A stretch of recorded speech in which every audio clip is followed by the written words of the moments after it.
All right, well, welcome everybody to it's actually our first Silicon Valley video meeting of the year. It's a little late, but we're getting started. We've been busy, like everybody else, getting the year started. And we thought it would be what better way to start the year than really sort of drill into a topic that it's on top of everybody's mind these days as we explore the world of remote production. How do we secure that remote video production? So I just want to welcome everybody to the show. We got a couple of really interesting speakers here tonight. We've got some old friends of mine from a former life at an association down in Hollywood called CDSA. I want to, again, just welcome our two speakers for today. It's going to be Joel Sloss. Joel, his official title, it's a big title, I think, but we'll take it for now. Joel's title, what is it, Joel? There you are. You're a senior program manager of Microsoft Azure, M&E security and compliance. And I hope you get, Joel, in a few minutes, you get a chance to explain to us what that means. And Joel brought another friend. And Joel brought another friend from the CDSA days who runs down in Hollywood, the ME-ISAC, Chris Taylor, who's also director of security for Skydance Media. But before we go there, we're going to be, we're going to be making this as interactive as possible. We're going to want to hear your questions. Remember, put it in the chat, and we'll certainly make time to get those questions answered. But first, I just have some basic questions because we're still in the virtual land, and you know what? Everybody's talking right now about getting back in person, and hopefully we're starting to see Omicron in our back mirror. We hope. But so let me ask a question. Hey, Mike, can you throw up a quick poll for the group before we get started? Are you guys going NAB? Let's make it simple, yes or no answer, or undecided at this point. Let's see how many of these of our cast and crew are planning and going. So just click it quickly and submit, and we'll give it a minute to percolate up, and we'll share the poll quiz with you in a minute or so. Okay. Hey, let me one other thing right now while we're waiting for the poll. Is Wes from Meta around? Wes Choi, are you on yet? Wes posted a really interesting job earlier today on LinkedIn. You may want to check it out. He said he might be joining, and he may join in a minute. Wes, if you're here, join in. You might be able to share a little bit of information about your job position. But if not, we'll move on. Hey, Michael, I think let's move back to the poll. Let's see what the answers are. Is this group going NAB? Yes or no? Well, yes, looks like it's pretty good. We got 50% of the crew here planning on going, with 23% no and 27% still undecided, still on the fence. Okay. I bet that's pretty typical for these days. We'll take it from there. All right. Dave Van Hoy. Ahoy, Dave Van Hoy, are you here? You join us. You make it. All right. Well, Dave's probably be joining in a few minutes. So let me get started. All right. And let's just dig right into this and talk about, oh my goodness, wait a minute. There's even we've got Peter Thordarson from Microsoft in the house. Peter. Hey, Peter. Welcome. Peter, you want to say a few words? Join the chat. It's good to see you. All right, we're going to drag you into the conversation, Peter. Hang on, I'm not used to this Zoom thing. Good there he is. Good to see you, Peter. Good to see and hear everybody as well. How's everything up in Seattle? We're busy as ever. We're busy as ever. I actually stumbled on this. I know Thomas was trying to get a hold of me, so glad to be here. I'm glad you could join us, and maybe you can throw some questions at Joel from the Microsoft within the family. Give him a hard time, please. Oh, I know. I will. I'll jazz Joel. Joel as we get along. He can't do too much to me because I'm still holding some of his hardware hostage. All right. Well, now that we know about 50% of you going NAB, let's get into the topic of the day. And if anybody wants to join, pop it again. Let's just share the etiquette briefly. Michael, this is our etiquette slide, and everybody's pretty much routine. Well, the Microsoft guys aren't used to Zoom yet, but mute your mic if you're not talking, obviously. And if you are talking, please do not mute your mic. Select speaker view, not gallery. And this is how we handle the questions, and we encourage lots of chat. Have a question, simply write it in the chat window. Wait to be called on by me. I'm the moderator. And please, if I call on you, you can either ignore me and let me ask the questions, or unmute yourself and ask yourself, okay? So let's. Marty, I always ignore you anyway, but. Okay, Joel, well, I'm glad to hear that. So that with that basic Zoom tips in mind, specifically for the Microsoft folks, I'll turn it over to Joel. This was a topic that came to mind. And I said, you know what? We're dealing with a lot of the big tech companies. They got plenty of IT departments. They got plenty of rules and regulations of how to work. And now more people in the Bay Area and more people in big tech and specifically are working at home than ever before. So what does that mean from a security standpoint? In my SVG, wearing my sports video group hat, my former chairman, who may be joining tonight, Tom Sahara, made this a big issue and saw it early that this was going to be a big concern for big companies, whether they're in the media space, whether they're in sports, whether they're in movies, and certainly whether they're in corporate video. So Joel, why don't you set the stage for us about, I reached out to you. I said, Joel, what's the basic information we need to share with our constituents? What are the issues that you're coming across on the security front in Microsoft? And Joel, you invited Chris to join you, so take it away. All right. Well, I think the first and biggest security bit of guidance I can give is use Teams, not Zoom, Marty. But in all seriousness, there's actually quite a bit. There's quite a bit that can be learned from Hollywood in the way that they've historically done media production. Obviously, there's more than 100 years worth of history there.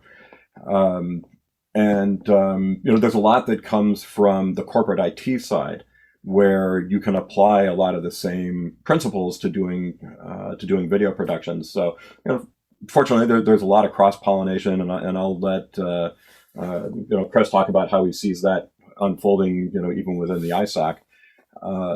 But it's thank you for the very open-ended question, which makes it easy for me to answer. But why don't we leave it at that? Is that let's start with learning from each side, because there's a lot to cover. Okay, well, let's Chris, you want to dive right in and maybe set the stage from your perspective, what we want to cover this evening and what the topics and what do you think the high points should be? Well, I can try.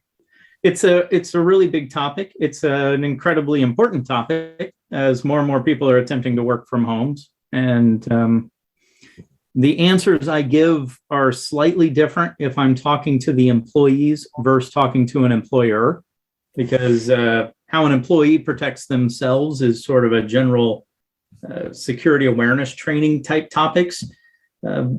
The answers I would give to the employers is, how do you protect your users, and what do you do on the back end that your users never see that makes the environment safer for them?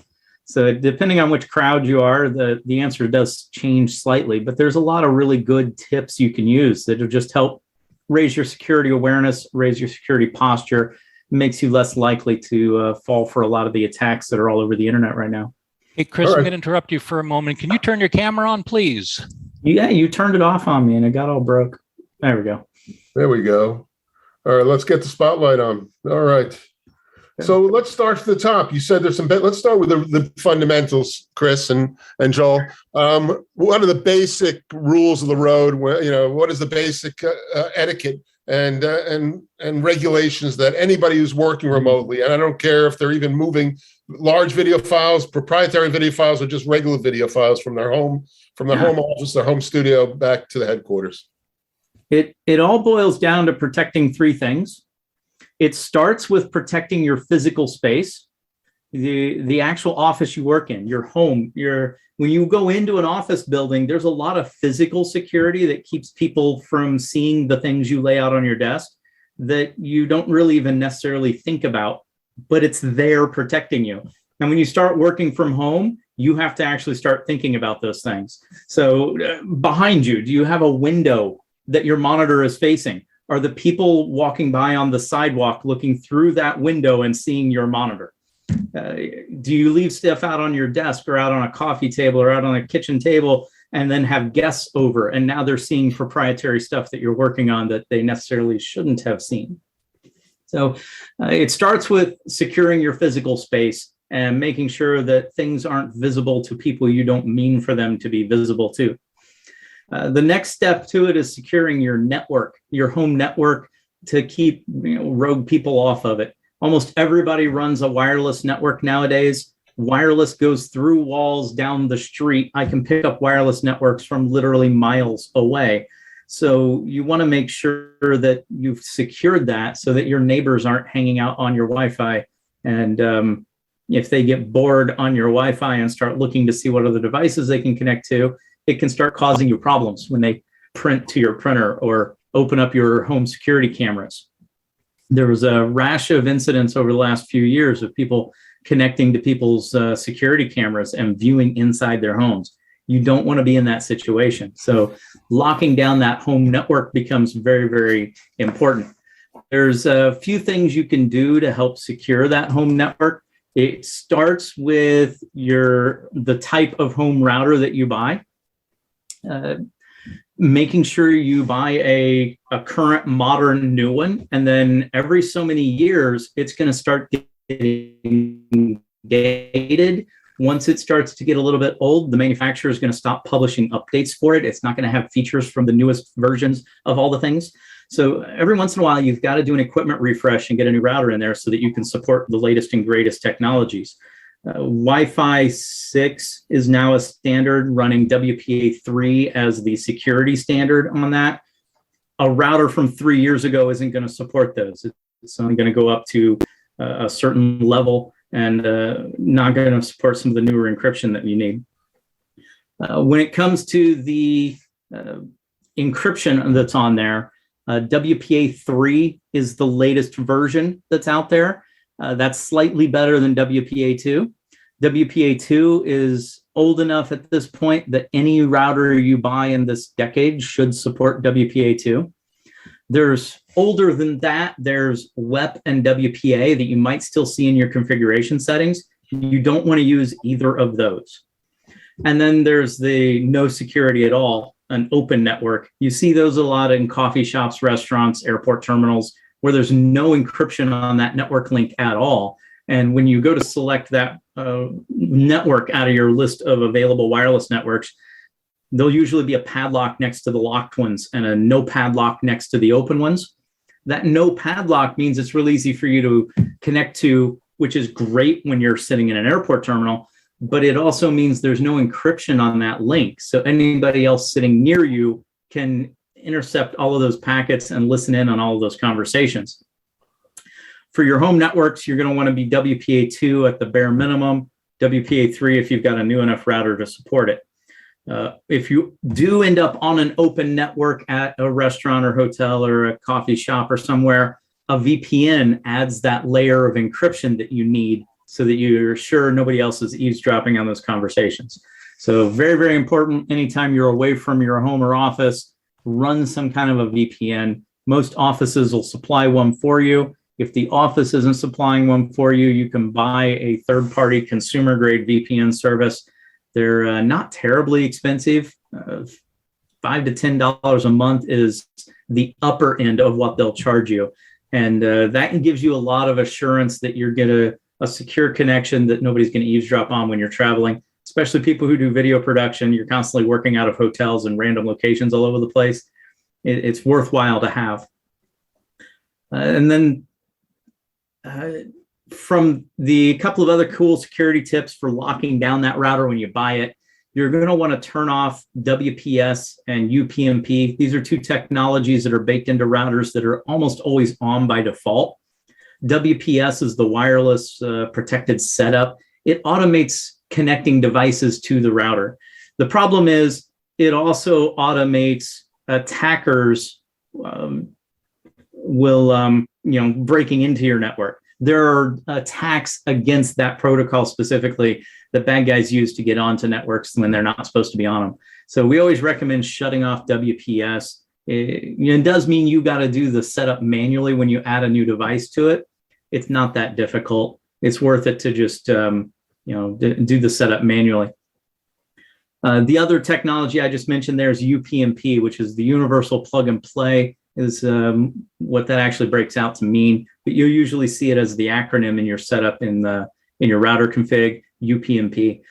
And it's an automation protocol. when you plug a new device into your network and it needs to talk out to the rest of the internet, I'll have a conversation with your router and say, I need these ports open on your firewall so that I can talk back and forth. And the problem is this automates opening up holes to your network so that people from the internet can now connect into your network. And you generally want to have better control over it. You don't want things to just automatically open without you knowing about it. So we always recommend shutting that off and manually making those configuration settings instead. There's a great document that was published by CISA. CISA is the government agency that does computer security for the rest of the US government. I just dropped a link into the chat. They've got a tips page that describes everything I just described about locking down your network, picking a good password, picking the correct security, turning off some of these default settings that you didn't want. Those are all mentioned on CISA's tips for how to secure your home network. So that link in the chat will get you everything that I'm saying and then some. The third category is locking down your devices, your actual endpoints, your workstation, your tablets, your mobile devices. You want to protect those devices regardless of which network you're talking on. And that starts with having good passwords on those devices, not having an easily guessable password. Turn on MFA on everything. Almost every social media or other banking app or thing you're going to use supports MFA nowadays. MFA is short for multi-factor authentication, sometimes called two-factor authentication. What they mean is a password is something you know. Biometrics like your face, or if you got an older iPhone, it has a thumbprint reader on it, or if the face print reader on the more modern iPhones, that's a biometrics. That's something you are. The third factor is something you might have, like a token of some kind. Sometimes that's a USB stick you plug into a USB port. Sometimes it's that little RSA token with the numbers that changes on it, and you provide a second password that changes every 10 seconds. Sometimes that's an app you run on your phone, so you don't have to have a separate token. It's the same math. It's just instead of a hard token, it's an app running on your phone. And then the phone becomes the something you have. So you know your own password, plus you also have your phone, and it can give you a second password to log in with. Having two factors to log in mitigates about 99% of the attacks. It was actually Microsoft who did the research on this. It was about 2 years ago now. Somebody from the Microsoft Security Research Center went and looked at all of the account compromise on Office 365 over a certain time period and found that every time an account had been compromised, the two-factor authentication was not turned on. So by just turning on two-factor authentication, the attackers would go away and look for a softer, easier to attack target 99.9% of the time. So that's a very simple step that makes you a lot harder to attack. Highly recommend turning on MFA on every one of your apps and services, Facebook, LinkedIn, all of them. Turn it on. It does make you do one extra step to log into all those services, but it raises your security posture enough that most bad guys go away pretty quickly. Encryption is vitally important. Your phones, like every iPhone for the last decade, has encryption turned on by default, easy. But your laptop, it may or may not be on by default, depending on which version of the laptop you're dealing with. So I highly recommend double check the settings there. Make sure if you're on a Windows box, it's called BitLocker. If you're on a Mac, it's called File Vault. Turn on that encryption protocols that are built into your operating system. That way, if you lose a laptop in the back of a cab, somebody else picks it up, starts going through that hard drive, they won't be able to access your files without knowing your password to the endpoint on that box. This goes back to, again, why it's really good to pick really good passwords. If your password is password 1, that's not going to take an attacker very long to get through when they find your laptop in the back of that cab. So pick a really, really good password that's hard to guess, but isn't hard for you to remember.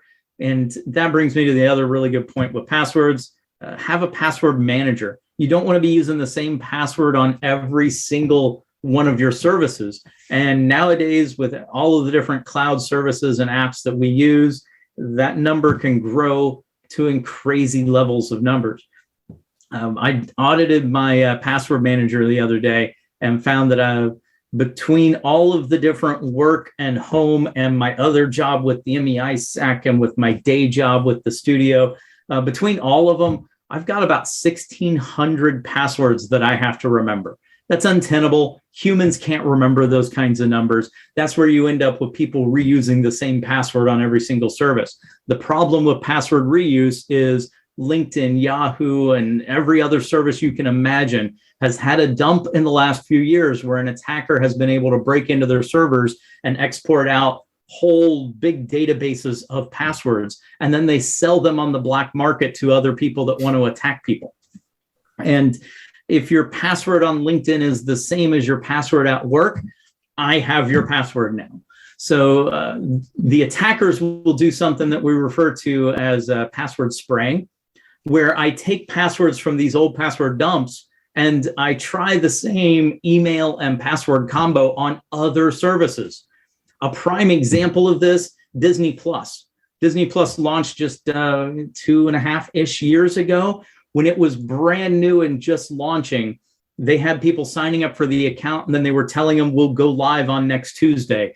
And when they actually flipped the switch and went live and allowed users to log into it, less than 2 hours, Disney Plus passwords were up for sale on the dark web.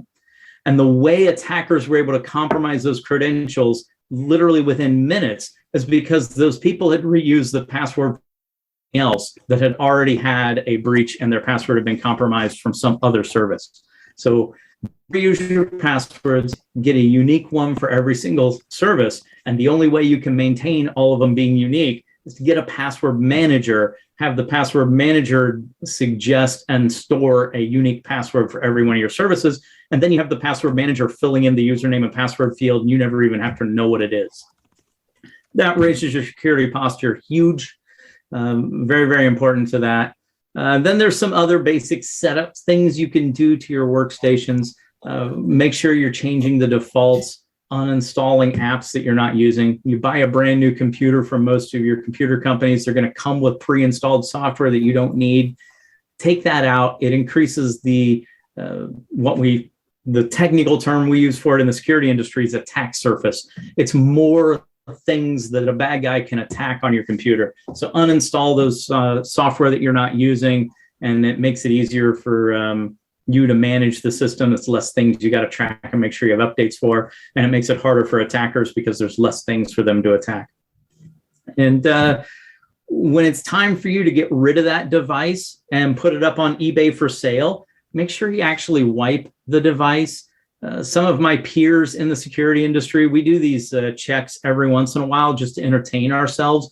We'll go buy devices off of eBay and then look to see how much data is left on them. And a friend of mine went and bought about 50 hard drives one year and then checked 50 of them. And even though the majority, almost 80% of them have been formatted, so when you plug it in, there was no files there according to the operating system. But when he looked a layer deeper, we found that more than 50% of them still had recoverable files. And when we looked to see what kinds of files we could recover from that, we were finding tax records, we were finding the VPN credentials and setup necessary to connect to corporate workstations. We were finding proprietary software that should never have been outside of a particular company, and now we had a copy of it. There's a lot of interesting things that were on those hard drives that were never meant to be released because they just formatted the hard drive. They didn't actually wipe the hard drive to securely delete those files. So it's very important before you recycle any kind of storage media, you wipe the data instead of just formatting it. And the instructions for how to wipe it are readily available. You can get them from the help docs for most people, but on a Mac, it's a matter of going into the disk utility and selecting securely erase. On a Windows box, it's a little bit more difficult, but there is a tool that you can run that will securely wipe it that's built right into the operating system. So you don't have to download extra software to do it. You can do it right from the operating system, but the settings are buried. So I don't remember them off the top of my head. I Google it and follow the instructions every single time. So, but those are there. Highly recommend that. And always have backups of your data, especially when you're out shooting something and now you've got the raw footage off your camera. You're going to be mailing that raw footage to somebody else. If it gets lost in the mail, you want to make sure you have a backup copy so that you can send them another hard drive. So same thing goes for your personal computers and your personal data. You've got photos of your kids going back 13 years sitting in your photos folder. You're going to want to have a backup of that. Hard drives fail. Floods happen and now your computer's underwater and you can't access it anymore. Very, very important you keep backup copies of all that data. And just like we do in the corporate world, we always tell people 2 backups, one locally right next to your computer, one you keep away from your building. And the easiest way to accomplish that, plug in an external USB hard drive and keep a second copy of all of your files and folders and securely stored away from your computer, and then unplug that. Plug it in, make a backup, unplug it. If you get ransomware on your home workstation and ransomware starts encrypting everything, you don't want it to also encrypt your external plugged in hard drive. So have that backup unplugged, plug it in and create the backup once a month, once a week, whatever an appropriate amount of time is depending on your work tempo, but then unplug it so it's offline. That way, if something does go horribly wrong, you can clean up your workstation and then plug the safe copy back in. And then to get the second copy offline, using things like OneDrive or Dropbox pushes a copy off of your machine up to their cloud and stores the files away from you. That's super helpful when your house burns down and both your workstation and that external hard drive are both burnt to a crisp. I also have a copy up in the cloud somewhere. Once I do buy a new computer, plug it in, OneDrive syncs, and now I've got all my sensitive files back. That's a huge time saver. It's also a huge relief as one less mitigating risk I have to worry about from losing from a disaster recovery standpoint. If I'm worried about wildfires wiping out my entire house or an earthquake swallowing the entirety of Santa Monica, I don't have to worry about where that data went because it's stored off in somebody else's data center. So that was really fast, and I covered about 800 things. Hopefully you were writing all of it down. I'm kidding. You don't have to write it all down. We do have, from a production specific standpoint, all of the tips that I just gave you and a bunch more are saved in the CDSA's production security guidelines. And I'll drop that link into the chat as well.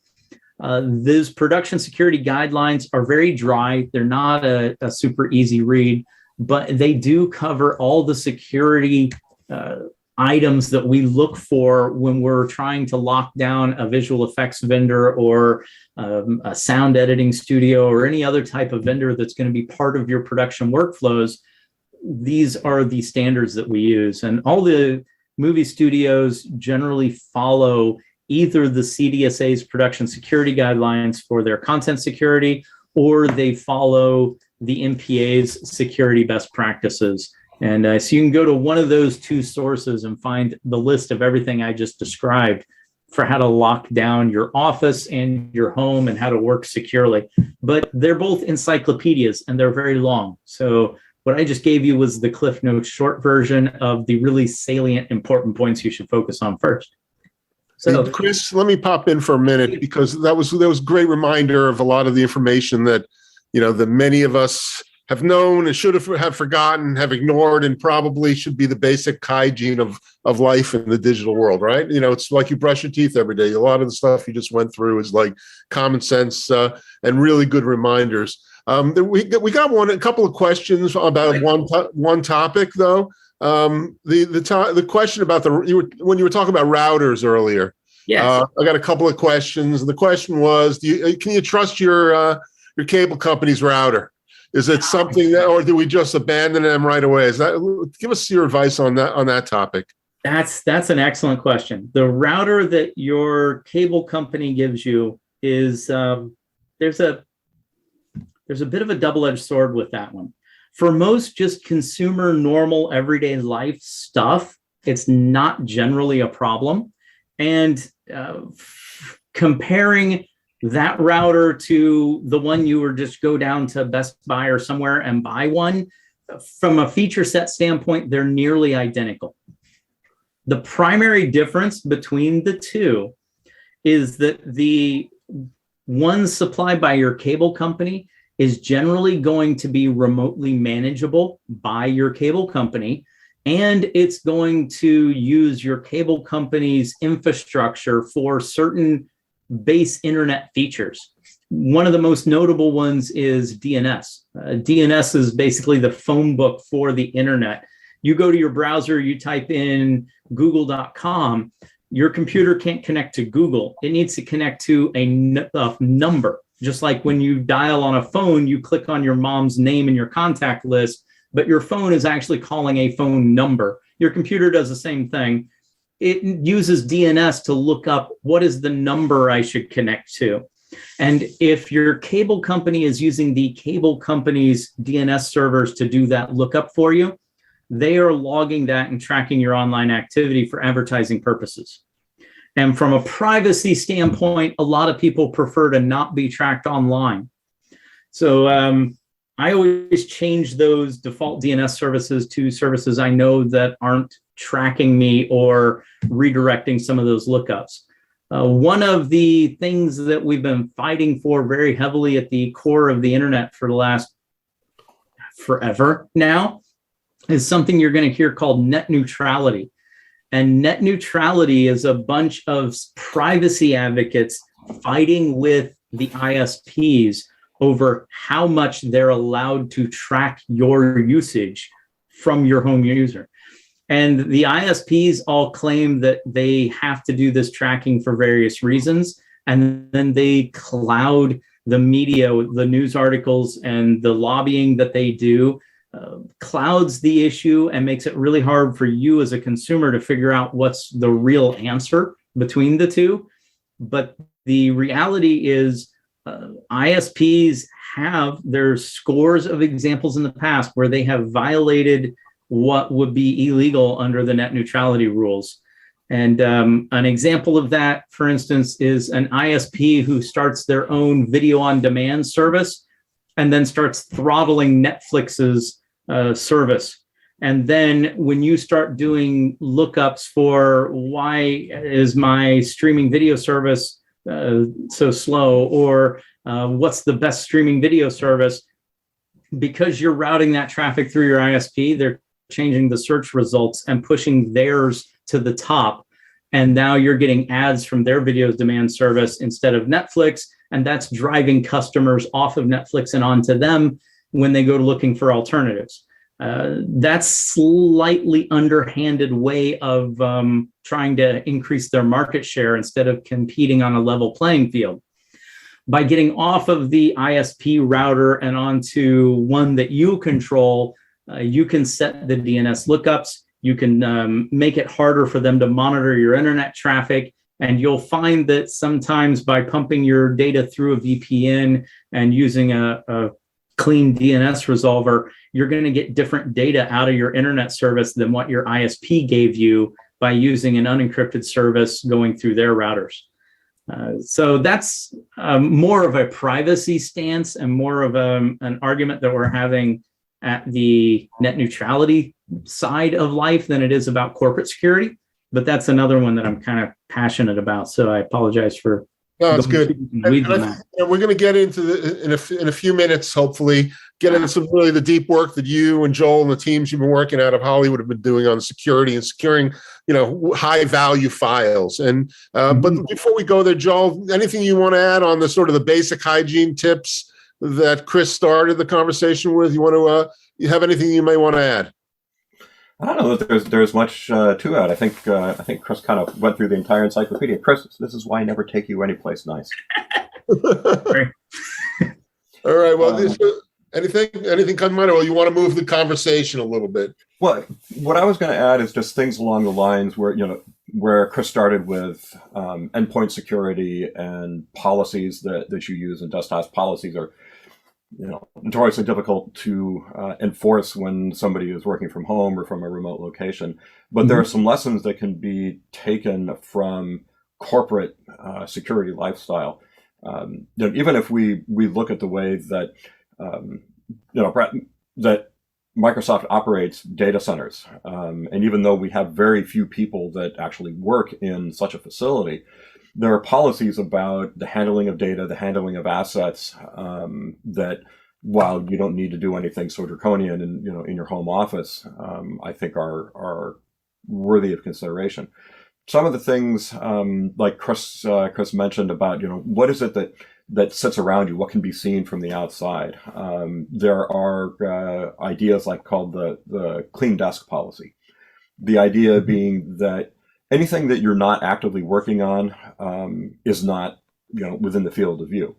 That's important from a privacy and from an IP access issue, as well as just general hygiene for operational security. When we look at the desks of people that work in these kinds of high security facilities, there's nothing on them. You don't have personally identifiable information on them. You don't have schematics laying around. Anything that is sensitive to any level, has to be properly managed and put in the right lockers in the right places. When it comes to how do you apply a policy on somebody who's working remotely, some of the things that Chris mentioned can be expanded on of how do you enforce things on an endpoint. So if it's a device that you control, so if you're the IT admin or if you are the production security coordinator, and you are issuing a device, there's a lot that you can do to lock down that endpoint. If it's an iPhone or an iPad, if it's a laptop or a Chromebook, you can enforce admin and security policies on it, or you can take the accountability for that asset completely out of the hands of the end user and use the cloud for what it's meant for, what it's designed for, to remote everything. Give them, instead of a workstation, give them a virtual workstation. Then all they have in their office is a web browser or, a Zero or a thin client is another great way to, have ultimate control over what assets can flow down to a remote site. So it's things like that, where we look into the day-to-day life of somebody who has to operate within that framework. Things that can make it easier on the security administrator, easier on the end user. So if we have some time towards the bottom of this little round table, we should probably talk more about it. Well, then why don't we move the conversation to a topic that I know, Joel, you've been working really closely with, and Chris, you as well, obviously in your day job, and also with your. And I'm sure people want to know what the ME-ISAC is and what it really is. We'll hopefully get into that conversation because it's right over your head, staring us right in Zoom land. But let's talk about the work that you guys have done, and over the years, both of you have been very active in Hollywood, working on standards and workflows that would secure this very high value content.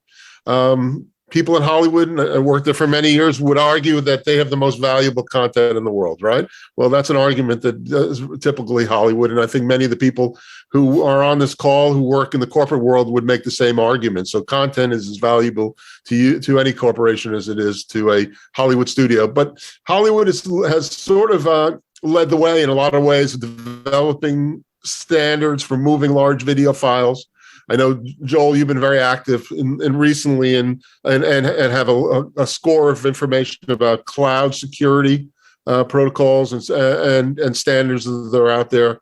But maybe let's dive into this media space. And media space for this audience is not the traditional media space of movies and films, although there's probably people here who do that kind of work. A lot of it is corporate communications. A lot of it is live production for corporate events. But still, the content is security. So let's start out, Chris. Maybe just give a little bit of what the ISAC that you run, and maybe some of the findings and the work that you've developed over the last few years for entertainment companies, and port it over to the corporate world. How can it apply to somebody who's doing corporate communications work on sensitive material? Oh, absolutely. And doing it remotely. Yeah. So who the ISAC is, I'll start there. The Media and Entertainment ISAC is a collaboration platform for the entirety of the media and entertainment industry. And that encompasses way more than just film and TV studios. That's only one of the 13 subsectors within media and entertainment. We also help interconnect your local broadcasters, the local ABC, CBS, whoever stations that are broadcasting both radio and TV in your local area. We cross-connect all the music industry, the video game industries, advertising, print media, live events are all considered part of the media. So we've got quite a bit going on inside of the Media and Entertainment ISAC. And it was sort of born out of a group that is very film and TV focused, but all of those groups are owned by the same companies. Disney and ABC are the same company, and you can't really talk about one and not talk about both. So it was easier for us to just cover the entire industry than it was to try and focus on any particular portion of it. And what we look at inside of the ISAC is all of the threats that are attacking the industry. And it's the threats that are common to everybody, like ransomware and cybercrime groups that are trying to steal your data and sell it on the dark web. And it's industry-specific threats like pirates that are going to try and hijack feeds and try and steal movies and put them up on BitTorrent sites, or they're going to try and cheat on video games, or they're trying to inject false stories into the news. There's a wide variety of very industry-specific threats that we also keep track of for our membership. And we track vulnerability data as well. All the different software that you run and what the vulnerabilities are on those, we keep up on those and then become a single stream so that you don't have to try and track 800 different sites. You can follow us, and we try to track 800 sites for you so you only have to track one. And I would add to that there are the other verticals and the other ISACs where there is some natural overlap. Where I call home at Microsoft, there's a lot of natural affinity between telecommunications and media and entertainment. Not the least of which is because the big companies like Comcast that own studios or own operations in just in telecommunications, like cable operations or telephone. So when you start to branch across other what seem like unrelated sectors, like state and local government or public services, where you're using a lot of the same technologies. Think of a disaster recovery center or emergency services for 911 operators, police and fire dispatch. A lot of times they're using the same core technology, and they have the same needs for uptime and reliability. The needs for high confidentiality of data. So there's learnings in how telecommunications sector does things that can also be applied into the types of content that you're using for for video and audio. So what are you seeing in the ISAC these days? What are the big issues that and topics that seem to be coming across for the media companies that are part of your organization, Chris? There's quite a bit going on. We've got working groups that are focused on disinformation across social media and regular news media. We've got groups that are working on how to secure video game studios that are pertinent to what you guys do here in media production. We do a lot of work with how do we keep those live video streams up on the internet and not disrupted. And the same thing that's been causing broadcasters to pump out dead air for a while now is actually the same things that are attacking every other industry. It's been ransomware attacks for the last year. We've had ransomware take broadcasters offline at least 3 times in the last year, where it hit the studio. Suddenly the computers that are controlling your edit bays and your broadcast switching equipment are suddenly going offline and blue screening and not working anymore because of the ransomware running on them. And so keeping a clean environment that is malware free helps keep you on the air and keep your video streams working the way they're supposed to. And one of the things that we do inside of the ISAC is we help publish best practices and recommendations for security, but we also track who all of those attackers are, and we share that data amongst ourselves so that if any one of us gets attacked, I can take the email address that sent me that phishing email and information about the attached malware and the websites and domains and IP addresses that the malware was connecting out to download itself or when it needed to talk. I can take all of those indicators, put them into a database and share them with everybody. And now the same attacker is going to attack all of us. They're not after just one particular person. They're going to reuse all that same infrastructure. So by sharing those indicators and having everybody else that's on this call go and adjust their blocking so that they know to look out for that IP address and treat it as evil, now we can all raise our shields and prevent ourselves from that attack before we are the next victim. And the faster we can do that information sharing and shift it from receiving a tip from a peer to a blocking rule being added to our firewall, the more we can be proactive about our security and actually get ahead of these attacks. So it's very much like a vaccine for your network. Well, let me drive in, because I always love these conversations, because I consider them the spooky movies of conferences, right? Scare me a little bit, So, Chris, why don't you scare us a little bit about what things we should be scared of right now? Well, you don't need to be scared. Fear is an excellent motivator, but it's not a good way to live. So I much prefer just being careful rather than being scared. But the primary, most common way that attackers get into networks is through either your browser or an email. And from your browser, they compromise a website. They add malicious code to that website. You open up Chrome, you go there. It doesn't happen on Edge because Edge is super secure. But if you go there with Safari, or I'm trying to help Joel out, is he appreciating the plug? No, all right, never mind. You go there with your browser and open up that compromised website, and it breaks some kind of vulnerability in your browser. And now they're able to push malware onto your computer. And now you've got malware running on your computer. In order to drive traffic to that compromised website, they send out phishing emails that have links in them. And then you click the link and you go to that website, and now your browser is delivering malware to you.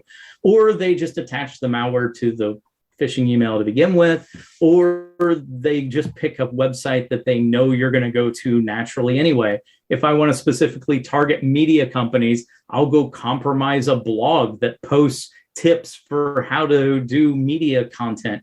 And then I can start hitting my desired targets that way. So there's a lot of different ways that we can pick who our targets are going to be, but the vast majority of the attacks come in through either email or through your browser. So that's the number one place that we want to focus our security these days, is to make sure your browser stays up to date. Chrome and Edge and Safari, they push out updates constantly. Always be running the latest version, because it closes those security vulnerabilities that the compromised websites use to push malware to you. And then just general hygiene about what emails make it to your inbox or what websites you go to. Google does something called the safe browser. So sometimes you'll go to a website with Chrome and it'll pop up a big red page that says Google has determined that this is not a safe site for you to go to.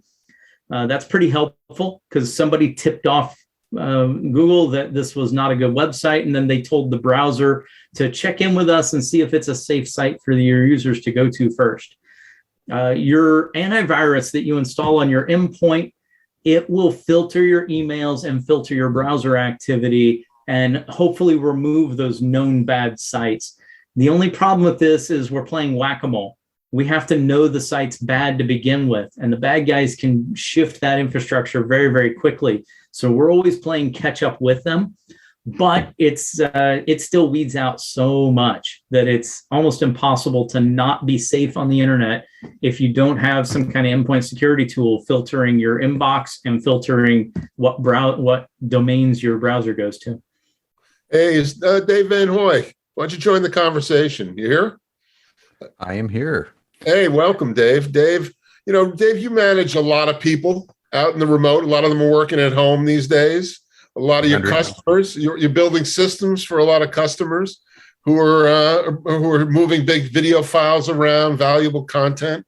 What are the issues that you and the ASG team are dealing with, both in your ordinary studio production work and remote production, and now your work in the cloud?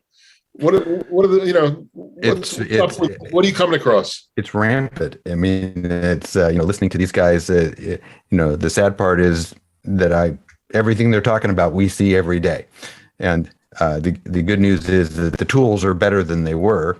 But I think the number of breaches by phishing is the one that's truly unbelievable today, and the sophistication of the attacks are incredible. Spoofing people within a given organization where it looks like your coworker is asking you to do something that the coworker didn't ask you to do, like go buy 100 gift cards and put it on your expense account. And so, and then once you've clicked the link, then they're in. And we're seeing these attacks also move to, onto mobile devices. So they've gotten sophisticated enough to be able to tie your email address to your phone number, to be able to create what almost appears to be two-factor. And we're seeing this across both our employees and our clients' employees and our employees who work at our clients. Mm-hmm. And so the kinds of tools and things like the web browser updates that he was talking about are tremendously important.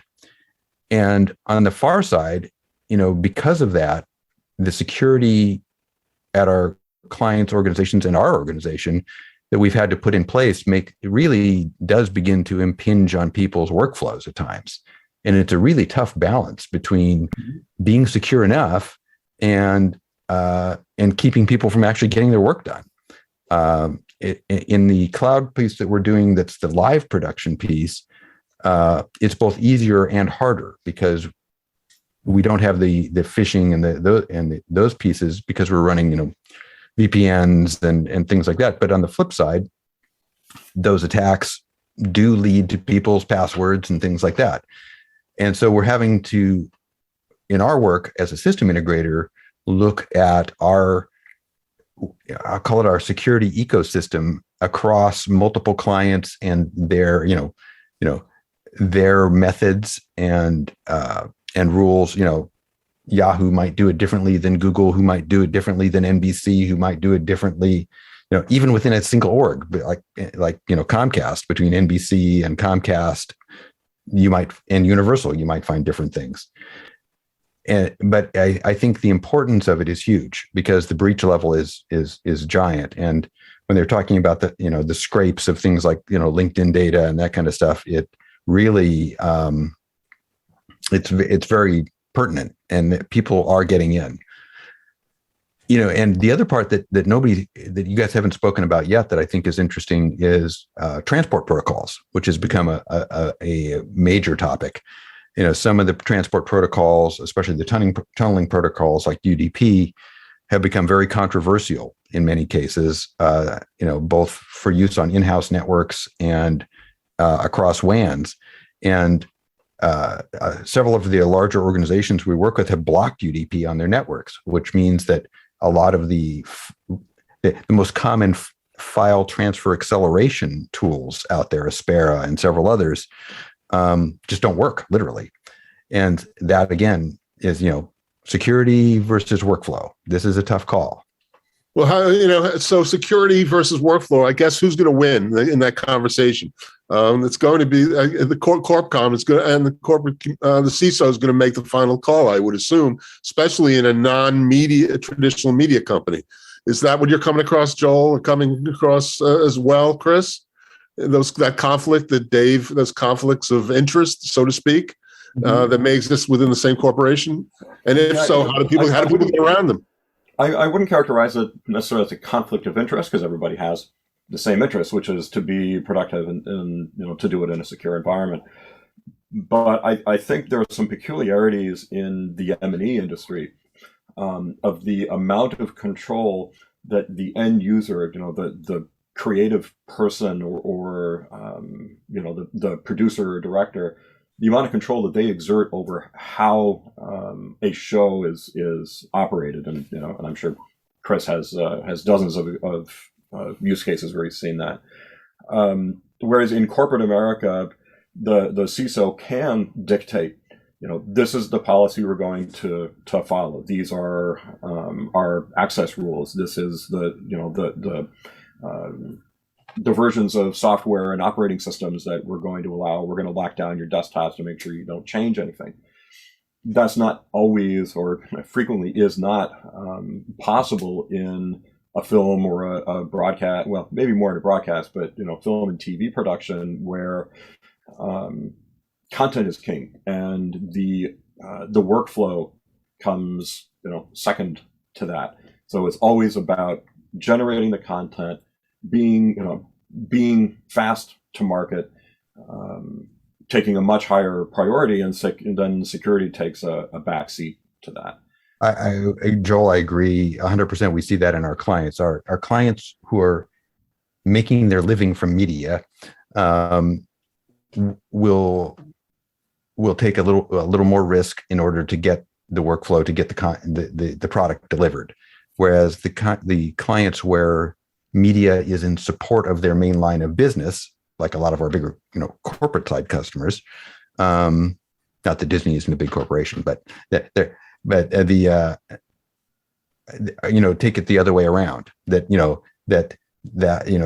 CEO's all hands meeting takes a back seat to their IP getting stolen. Yeah. And so different points of view.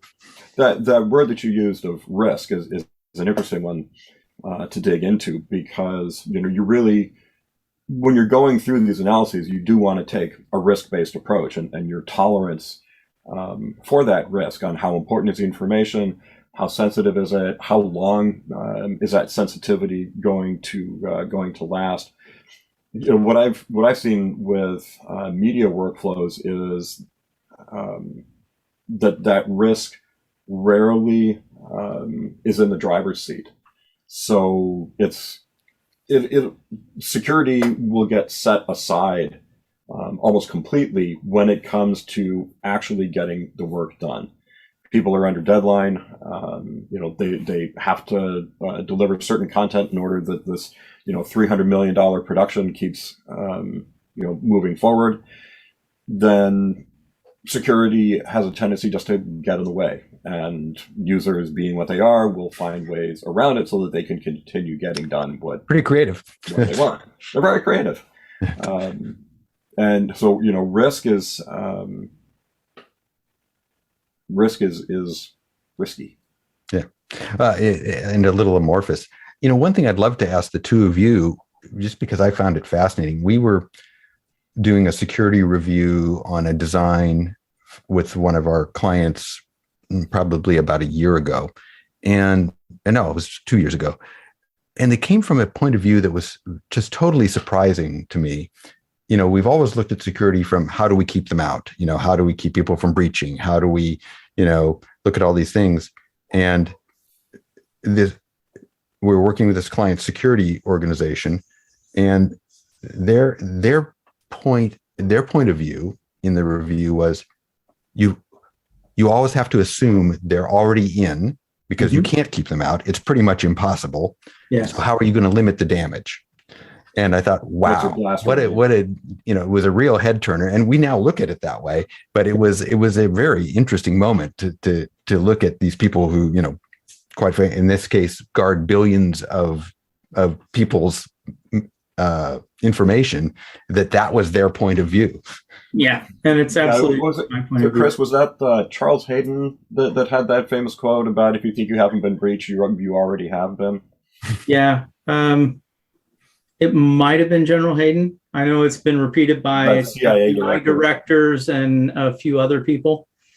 So it is absolutely the mantra of almost all security professionals nowadays.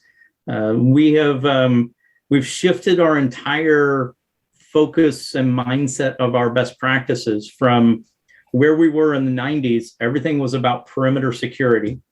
You were either inside and you were a trusted entity, or you were outside and we didn't like you.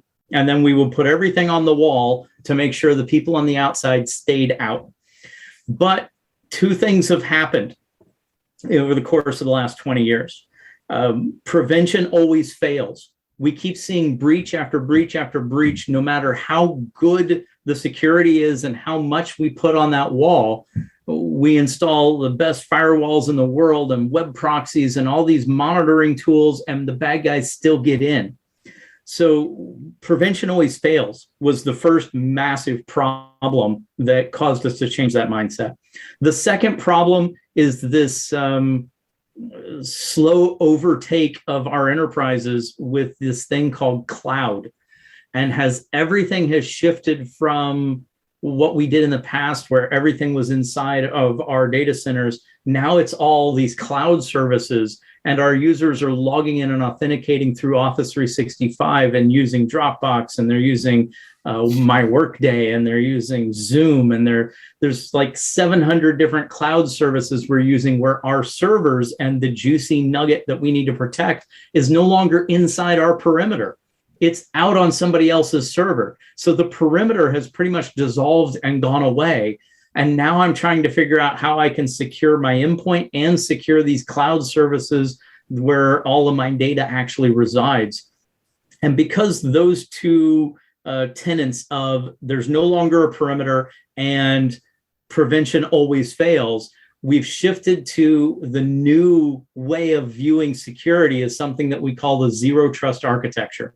We can blame Gartner for that. They're the ones that coined that term. But the zero trust architecture means instead of there being an inside that we trust and protect, now we take the mindset of there is nothing on this network that I trust. Everything is a gradient scale somewhere between I don't trust you and absolutely, oh hell no. Somewhere in between there is all the various services that we're dealing with. And even the most trusted service that's on our enterprise is still not completely trusted, because users are still going to click on phishing emails. They're still going to go to compromised websites. They're still going to do something that gets me malware on my workstation at some point. So I have to plan for the remediation and the incident response. And that's why we've shifted this focus from a very perimeter-focused, prevention-focused security to more of a zero-trust architecture, where we're now more focused on how do we remediate as fast as possible, as opposed to how do we prevent all of these incidents from happening. That's really interesting. You know, we find especially in corporate enterprise customers, and that would include, big content producers as well as, tech companies, still a tremendous reliance on authentication and VPNs, even in cloud. And it sort of belies that underlying philosophy that you were just speaking about. So it's interesting. I guess it's really, I wonder how much of that is habit and how much of that is just creating as many layers as you can. Yeah, absolutely. And VPNs are one of those technologies that were core critical and a must-have 10, 15 years ago. And we're slowly getting to the point where it's less of a critical feature for us. And it's not that the technologies in VPNs are going away. It's just that we're using them in a different way. The future, where we're going and where security is going to be by the time we flip over to 2030, you're not going to think about VPNs the way you do now, where you have a client and you turn it on when you want to be at work and you turn it off when you want to do your homework and do home stuff. Instead, we're shifting towards a software-defined perimeter and using things like SD-WAN, and there's applications coming out now that are programs like AppGate and TwinGate, and there's a handful of other providers that are, instead of being a traditional VPN client where I turn it on, I connect to my corporate network, and now I'm a remote client, but it's still going through all the corporate security. What these new technologies are doing is they're shifting the focus to the endpoint itself and creating that VPN tunnel securely and then doing the routing of the traffic in such a way that I can protect that endpoint without making that endpoint an extension of my corporate network, because there's so much cloud apps going on that we're connecting directly to those cloud apps, but we're filtering who can connect. We're shifting the authentication from being simple usernames and passwords controlled by Active Directory to machine-based much more certifications, advanced authentication, like SAML-based SSO, where we onboard the apps now and control provisioning of those apps through some kind of a central authentication provider, which is usually through Azure or through Okta or through a handful of other big cloud-based IDPs like those. And those raise the bar significantly and make it a lot harder for attackers to get in there. So it's very, very necessary that we protect the authentication, because as more and more things shift to being cloud-based, it's the person's password that becomes the weak point. I no longer attack sites by going after vulnerabilities in their web server and then use that as a foothold to get through the perimeter and then start moving around inside their environment. Nowadays, I just start guessing people's passwords at their Microsoft Office 365 logon page. And if I can't guess their password, I set up a fake Microsoft Office 365 login page and then drive you to it, have you log in on it, and I steal your username and password there. That all the time. And the sophistication and look and feel of them is amazing.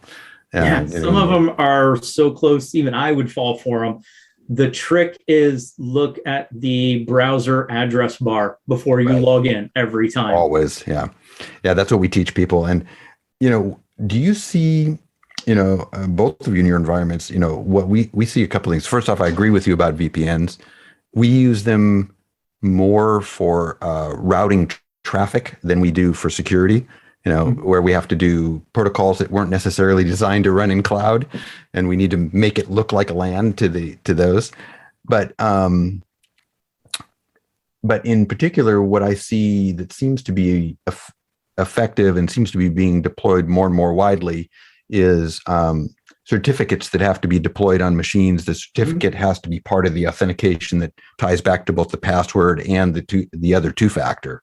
And it looks to me, at least right now, like those certificates are harder for the attackers to emulate. Yeah, absolutely. The certificate is the something I have of the two factors. So you'd have to know your password and have that certificate.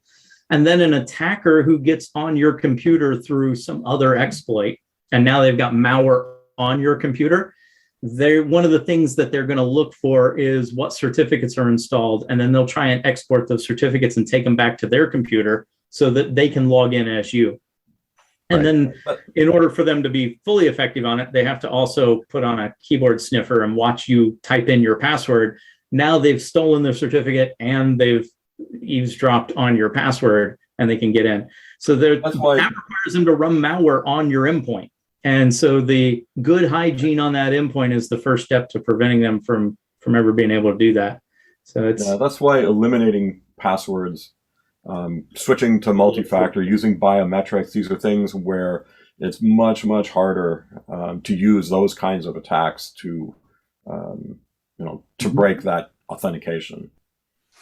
So let me just dive in for when you started out, Chris. You were talking about the basic hygiene. You gave a pretty much of a fire hose approach to all the stuff that we got to keep an eye on. We don't have the time right now to do that fire hose for specific people in the film and video world. But if maybe we'll start with you, Chris, and then go to Joel and Dave. You can chime in, and certainly anybody in the audience who wants to add, please do. If you were to top tips for somebody who's working remotely with large video files, regardless of what that content is, what should they be doing? What are the top tips that each of you can sort of share with the audience here tonight? Excellent. And the huge fire hose I gave you at the beginning, most of those tips are on the SIS's website, the first link I shared. So if you didn't write them all down while I was speaking, go hit that link and look at the other tips on SIS's website. They're all in there somewhere. When it comes to video production specifically, one of the things that causes me the most stress at work, not at the ME-ISAC, but at the studio that I protect, is getting users to use the right app for the right thing that they're trying to do. And there are certain ways to move data and video specifically from your computer or your camera back to the corporate workstation or over to an edit bay, that there's several different ways to do that. If you're trying to remove the raw files so an editor can cut them up, or a special effects person can do whatever magic they do, there's secure file transfer tools that you should use. Something like Aspera or Media Shuttle or File Runner or LucidLink are some examples of those. There are others. I'm not trying to endorse any one of those, just give you examples of, there's secure file transfers that are preferred for moving large bulk movement of files. When it comes to trying to stream content, like you're just trying to show dailies, or you're trying to do some type of collaboration where an editor just wants to show you something and get feedback on it, you don't want to move the entire file across and then ask them what they think of it. It'll take too long. There's tools that you can use for securely just streaming that file across that are better than you just putting it up on YouTube and having them view it that way. Something like Shotgun or Pix or Frame.io. There's dozens of others that are out there that are very good at this. Again, not endorsing any particular ones, but there's things that you can do for streaming that out. If you're in the type of video production where you're trying to do live shots, you've got the camera set up on somebody, you're doing an interview, you want to stream that live broadcast back, but you need to do it securely so that the stream isn't hijacked or something of that nature. Teradek, Qtake, Vaxis, Box. There's a handful of different products you can use that can take that HDMI stream right off of a camera and stream it across the internet securely. Use one of those tools for that type of scenario. What we're looking for in all three of those is really strong encryption and good authentication that somebody else who isn't intended to receive those files or those streams isn't going to be able to just nonchalant break into. Some things that we say no to are, we tend to try and avoid using things like Dropbox or OneDrive for moving video files back and forth. And the number one reason for it isn't because those services aren't using encryption and aren't secure. It's because you're putting other less secure files in those same folders and you're sharing them. And it's real easy to just right click and share, or to share an entire folder and then accidentally mix a secure file and a less secure public file in the same folder and share them both. So one of the reasons I drive users away from using things like OneDrive into some of these other more secure systems isn't necessarily because OneDrive isn't secure. It's because I'm trying to get them the mindset of, you can use this to share publicly and use this to share securely. And then there's a secure delineation in their mind over when to use which tool. And that forces them to start securing files in separate folders so that they don't accidentally share something secure with an insecure public audience. Joel, you want to jump on that? Yeah, because I think it's a data architecture question as well, because I'm actually gonna argue with some of what you posited there, in that there's the way that things are done today. So there's everybody's production workflow, which is very snowflakey, and you're trying to accommodate the different work styles of how things are done. And of course, the very nature of doing live action film production is you've got stuff happening in weird places with no networks and people getting onto airplanes with hard drives and all of that. But one of the things that the ubiquity of cloud, if it's my personal cloud, what that delivers us is the ability to house the data in a single location, keep the applications closer to where that data is, and bringing the users to that application and data rather than shipping the data and the application to the users. So the more that you can do that and centralize not just the administration, but the location of that data, and that location doesn't have to be on a file server. It doesn't have to be in a particular location in the world, because putting it into a cloud environment and being able to lock down the access and set the appropriate authorization policies around it Now you're not sending those files around. You don't really have to worry about where that data is being consumed, because the data never leaves. You've got a virtual workstation that's accessing it on what your cloud environment's local network is, because your local network is completely contained in the cloud. The only thing that the user has access to is a pixel feed from a Teradata client or a Windows Virtual Desktop client. So the more that you can do things natively, and to the extent that you can do that with very large files, certainly simplifies your data architecture and your security architecture, because you don't have to account for all of those fringe cases, where things are being put in places that they really shouldn't. I wanted to ask both that of you. model, by the way. We do that at Skydance as well. That was how we survived the pandemic, when everybody was sent to work from home, and we suddenly needed to figure out how to do edit bays without having people come in and cough on them. We have an extensive virtual desktop environment now where people can be at home on an iMac with minimal power. It doesn't need a lot of beef, because the actual edit workstation is a virtual machine up in a cloud, and they're just pulling a remote desktop off of it. And the data never leaves my data center. So I have a lot less stress in my life about protecting the movement of these secure video files as they move around the world, going from editor to camera operator to whoever else. If they all share the same data center and work remotely with virtual desktops out of there, the data never actually moves around. We just have multiple people logging into it. And that's a much more secure environment that is being enabled by having the Achilles heel to that whole setup is they have to have a strong enough home internet connection to not have outages, which something that my internet from Spectrum doesn't seem to be able to pull off. And the second thing, they have to have enough bandwidth to be able to pull that high res stream down without a lot of lag and jitter. So, but as long as you've got enough bandwidth coming in to be able to pull it off, it's a way more secure environment to go virtual desktops to everything. And in fairness, there are other challenges. When you're generating tens of terabytes of camera data at a location per day, getting that into the cloud is certainly challenging. There are mechanisms that are used today pretty effectively for doing your on-location creation of proxies that can then be distributed for review and editorial.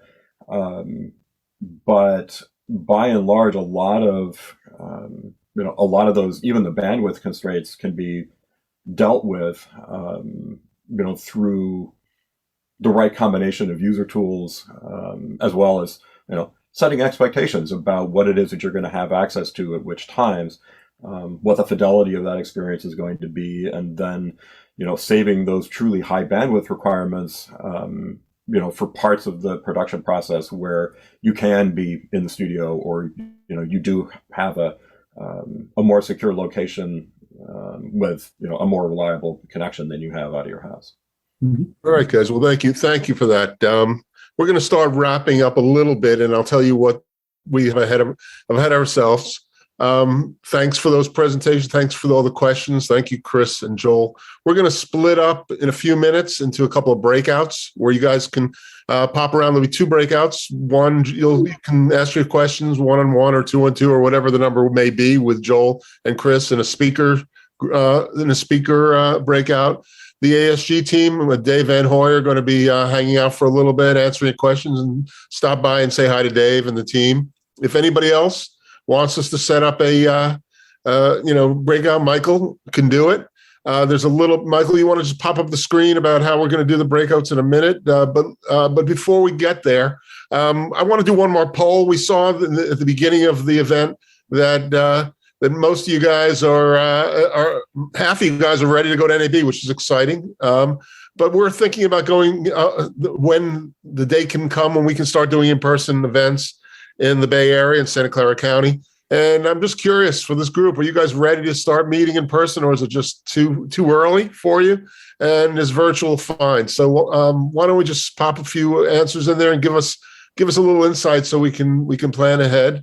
Silicon Valley Video is planning late in the year or early next year, a major conference at the Computer History Museum. So we're a little early for that, but we'd like to know before that, especially my friend Tom Baldessari. Hey, Tom, are you around? Tom's coming out from B&H, and he wants to meet. He's itching to meet. I think a lot of us are itching to meet. So why don't you just answer this poll, and Michael, in 1 second, let's see what the results are.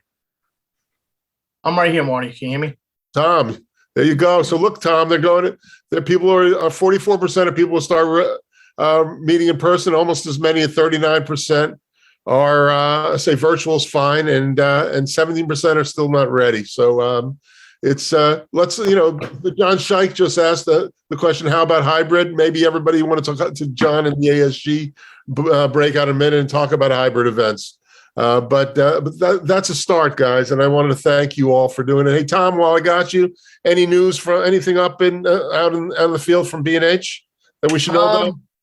As of right now, we're planning for NAB. Can you hear me, guys? We can. Okay. We're planning for NAB right now, as well as I'm heading out to Silicon the first week of March 8th, I believe. To visit everybody, and I have a good amount of meetings right now, about 9 meetings set up. What I'm trying to do is push our NAB